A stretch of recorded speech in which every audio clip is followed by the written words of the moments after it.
point, which is corruption. Corruption is the improper and usually unlawful conduct intended to secure a benefit for oneself or another. It can take many forms, including bribery, extortion, and the misuse of insider information or the abuse of position of trust. So we have so many kinds of corruption. We have nepotism. Do you know that nepotism is a form of corruption? Yes. Do you know that tribalism is a form of corruption? Yes.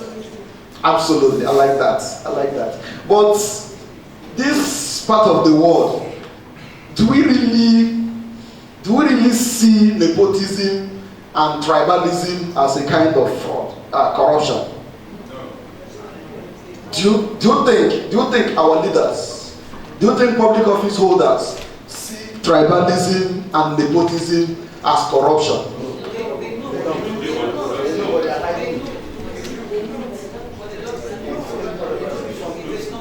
Okay, they know. Can I ask you a question? Whether you call it tribalism or nepotism, is it provable in law? Is there any section of the law you can tie it to prosecute somebody? Yes. Which is? Who said yes? Okay, where? Martin.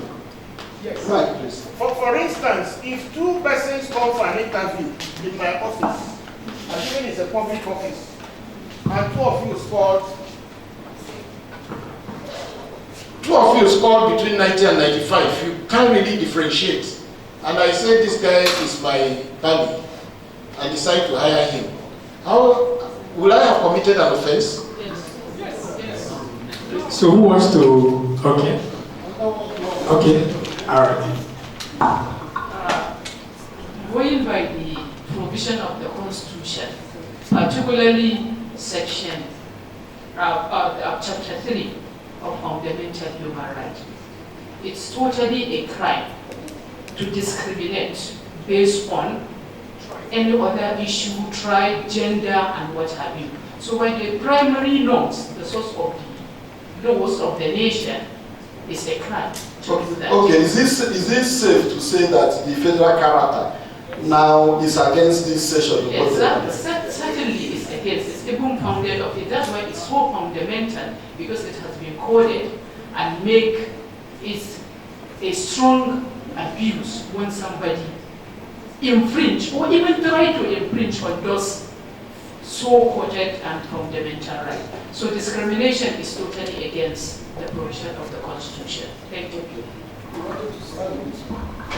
Yes, the Procurement Act is very explicit. There are things that you can do, there are things you can't do to give out contract. But when you use these other means, either tribalism or you come from a church, or you are infringing on that law, and it is punishable. So some of these laws are very specific on steps to take to do any public act, but most often we shortcut it in order to please friends, to please family, please tribe members, church members. All these things are corruption. Okay. So, I think the last. The whole intent and purpose of our law is against it, and you can use it to prosecute. Starting from the derivative principle that says the national wealth should not be distributed in a way to place anybody at disadvantage. That's one. Even the federal character is the abuse of faith that gives room to this. Where it's based on merit, it's not abuse. So if you put on the intent and purpose of the act and the intent of the law, at the end of the day, the common good of all must be the guiding principle, where nobody is discriminated on the basis of anything, even in terms of political enlistment, or let's say leadership recruitment process. So most of our leaders know that it is against their trouble, because they want to use those people for, we'll call it divine placement, to launder a lot of things, and that's why they encourage it. Okay. All right, so thank you. Let me make progress. I think I have very limited